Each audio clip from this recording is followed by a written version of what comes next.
her massive hits like Spaceman and I Love Myself Today.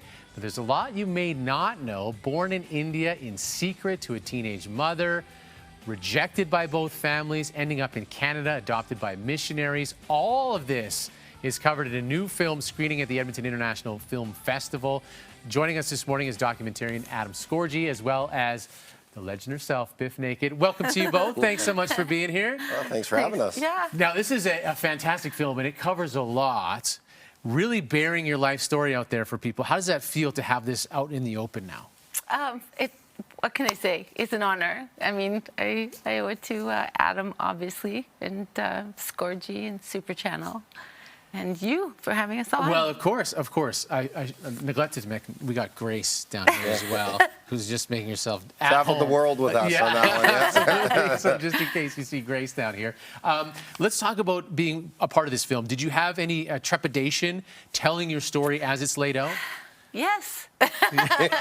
Sure. I mean, I think that, what can I say? It's humbling and terrifying, and a great privilege to be able to share my journey, and not just because being an adoptee or a runaway or a cancer survivor, but just as a woman and as a human being in the world.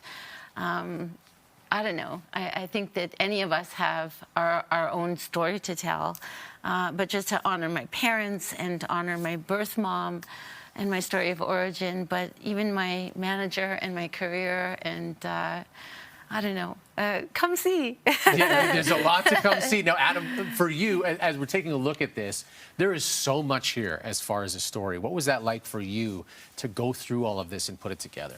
Well, that's always the toughest part, right? Is how do you hone that into like 90 minutes to make it impactful, honor the story, but also get that message out there. But that's where we have to shout out our director, Pollyanna Hardwick-Brown, because she really masterfully put this together. I encourage people to come this Friday at 6:30. Bif will be performing, doing a Q&A. We just did a premiere in Calgary, and it was a standing ovation. It is a powerful film. It'll have you coming out feeling inspired. If you weren't already a Bif fan, you'll become a giant Bif fan. If you're already a Bif fan, you'll love her even more. Now, you mentioned your relationship with the manager, and that really comes out in here. Can you talk a little bit more about that?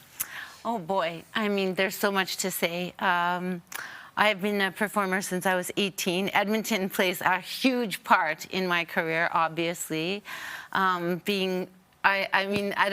know we don't have a lot of time, but the first time I played in Edmonton was at the Bronx. Okay. When I was in Gorilla, and obviously Tri Pig from SNFU is a mentor of mine. Polish Hall, all the shows that I've been to. Stage diving as a young woman. You know, how am I still alive? I don't know. But I've had the same manager since I was 21 years old. Without him, I don't know how I would have survived. So to be able to chronicle my career and share how that relationship and that story came to be and has progressed through the years is just a huge privilege, and it's just amazing to be able to share that. Well, it's an honor to have you back in Edmonton. Looking forward to the film. If you'd want to go check it out, as we've mentioned, it is screening at 6:30 tomorrow. There's a Q&A and a performance. For more information, you can visit edmontonfilmfest.com.